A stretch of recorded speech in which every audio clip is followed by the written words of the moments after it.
Hey guys, today we are going to be doing a polyester bleached shirt, and I'm going to show you how to press it with sublimation. First, I lay down butcher paper to help protect my mat or my heat press. Then I find the shirt that I want and I lay that out.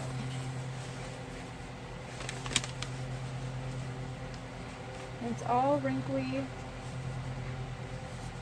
and it's got creases in it. And you don't want that when you're pressing sublimation. So I'm going to do a pre-press. I put Teflon sheet underneath to help protect the shirt. And I pre-press only for a few seconds, maybe 5 seconds or so.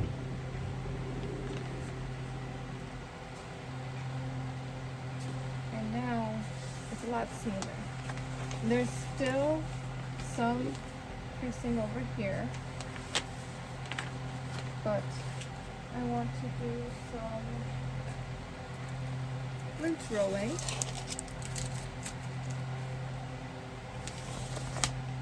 To make sure that there's not going to be a problem with lint. Now, when you're sublimating, if you have lint and you heat it up, it will turn blue. I don't know why it turns blue, but it'll turn blue. And so you'll end up having blue specks all over your garment.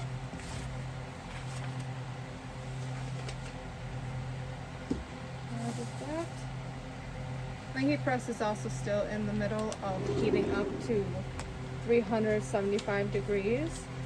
So getting the wrinkles out might take a little bit more time, or a couple presses while I'm waiting. It's only at 307 degrees right now.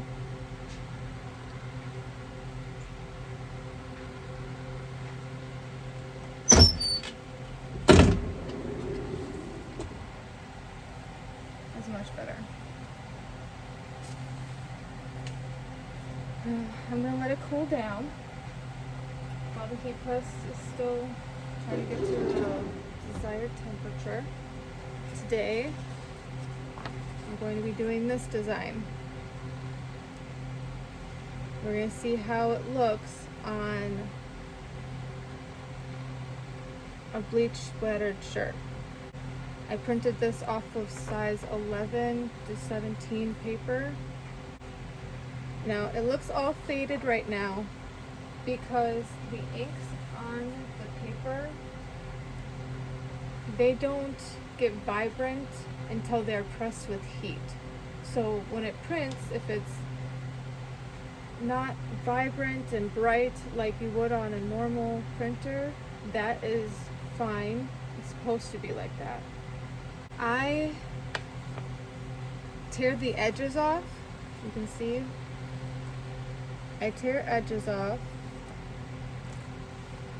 so that way it doesn't show a big box of where the paper is when it's pressed on your shirt.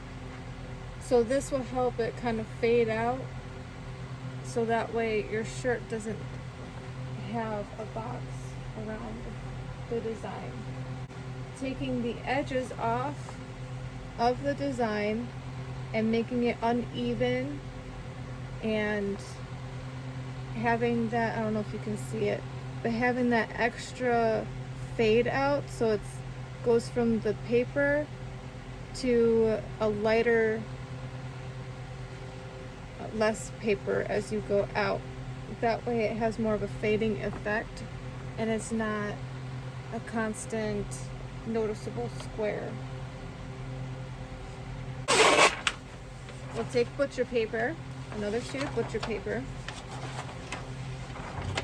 and I will put it inside of the shirt. So I'm going to open the shirt up.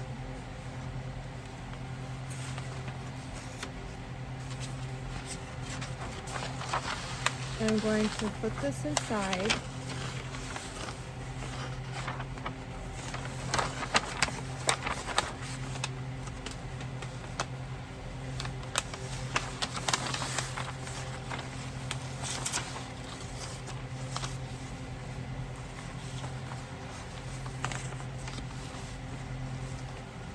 Make sure it's nice and flat, and where your design is going to be, make sure it's directly under that. I do this because I don't want to risk the chance of any of the ink getting onto the back of my shirt. So it protects the inside and the back of your shirt, and the ink will stay up on top. Now I'm going to pre-press it again once it gets to the desired temperature, just because doing that with the butcher paper, I created some other wrinkles, and I don't want the wrinkles.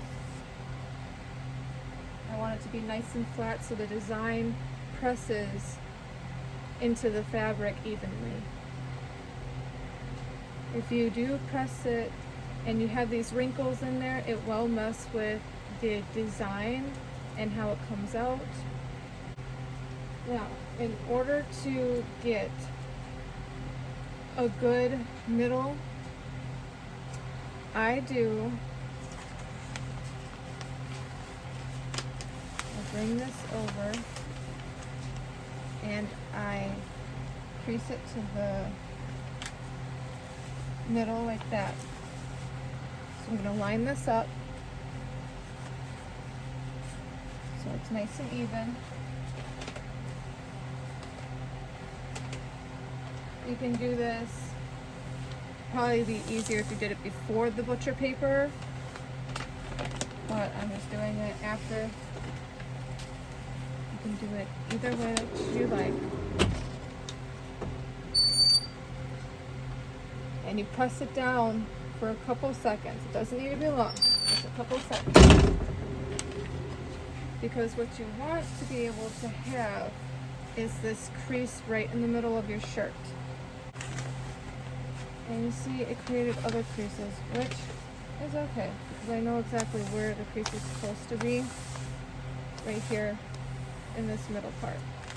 Now, what I do is I do another press to help get rid of these wrinkles, but I should still be able to see parts of this one, because I'm not going to press it long. I'm just going to press it enough to flatten it back out.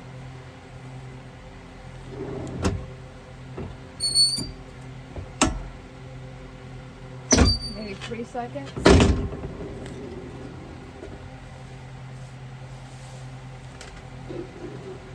And I still have this crease right here.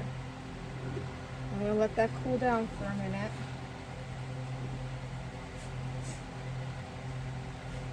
Now, in order to get the middle on the design, especially if you don't do it before you take the edges off, you fold it. I like to fold it to where the design is on the outside, but be very careful that you're not rubbing it up against anything, or you're not rubbing it against itself, because it will end up messing with the inks that are on the paper.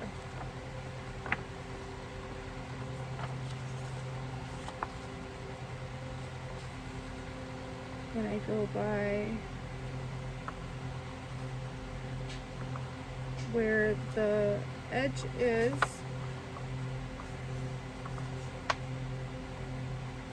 for the end. And then I pinch it right down here, just on the edge. And then I go up here and I make sure that this part is good too. You don't want to pinch it down the middle, so just on the ends. And that will give you your middle. So there's not this big crease all the way down the design, it's just on the edges of the paper.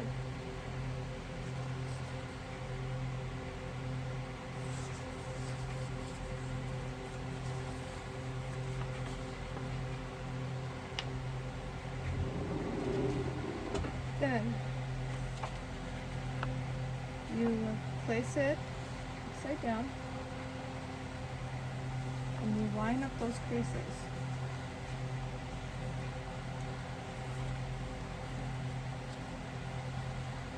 I'm not used to doing this sideways, so it's a little harder for me. I want the drip to go into the red. So that's where I am trying to go.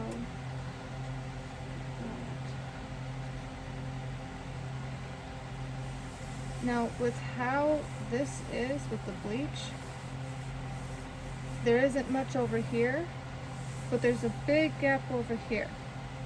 So I'm just going to bring it over a little bit just to try and even that out.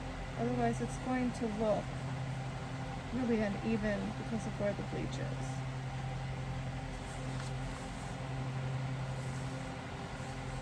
You don't want that.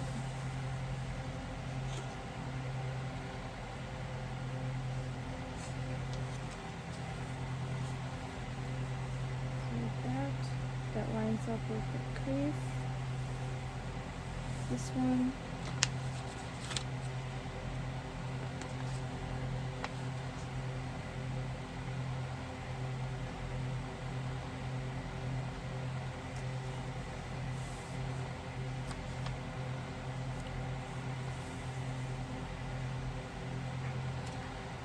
Okay, so the design, I have it where I want it.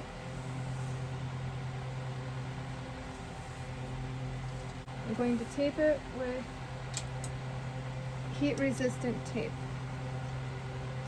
And I want it to be able to lay down flat all around it. So I will do tape in multiple areas because I don't want ghosting.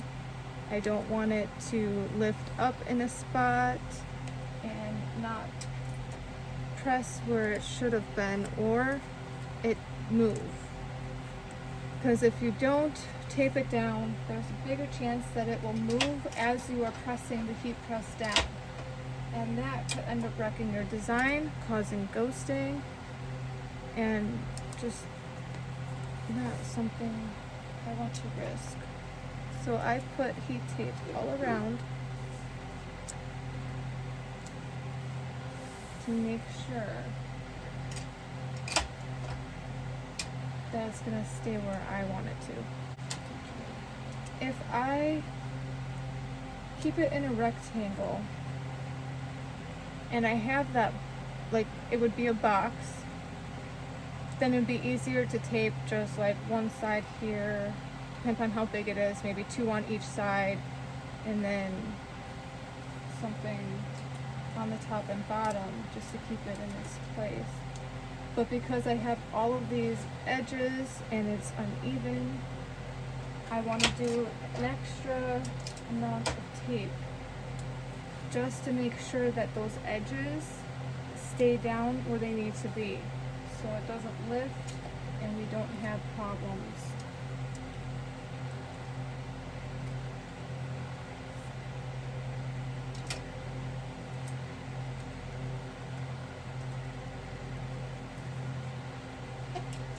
If you hear a fan going, and had a fan on, that is just to help with some ventilation. Put a fan on, that's just to help with circulating and ventilating, because I have it right up by a window. When you press sublimation, anything sublimation, it does have a smell to it. And because it has a smell to it, that is also letting off fumes from the ink. So you want to be able to have a good ventilation system, have window open. Okay, I think that's good. Now I do not want to use Teflon. I do not want to use my Teflon. I want to use another sheet of butcher paper. So I'm going to take that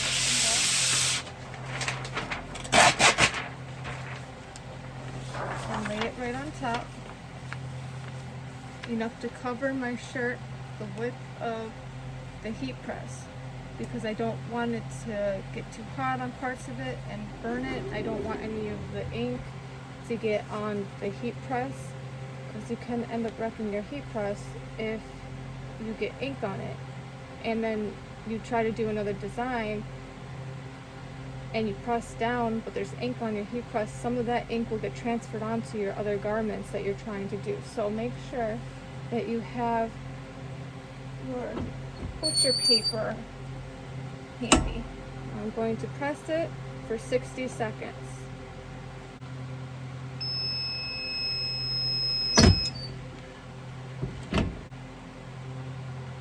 When it's done, I take the butcher paper off. I don't know if you can see it very well, but there is ink on the butcher paper. There is ink that transferred onto the butcher paper. So I'm going to throw that away. I cannot use that again. Whatever butcher paper you use, you have to throw it away each time. There will be traces of ink on it, and you don't want to end up getting that ink on any of your other projects that you may be doing.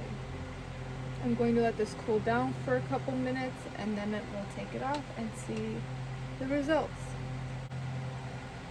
Alright guys, I usually only wait maybe 5 minutes, sometimes less, to take papers off of the garments. So I peel it hot, unless of course it is in the instructions of certain things to peel it cold. But I like to peel it hot or warm.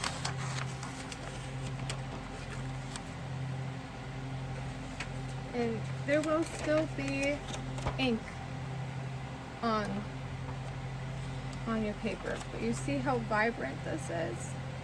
Most of the ink was transferred to the garment. Once it cools down, the colors may change a little bit or lighten up. Sometimes with the paper on the inside, I will look and I'll see if I see any ink traces on it. If I don't, then I will use the butcher paper that was on the inside again for another shirt to put that in the inside too. But you gotta make sure that you don't see any traces of ink on it. And I don't see any traces of ink on that. And there you go, guys.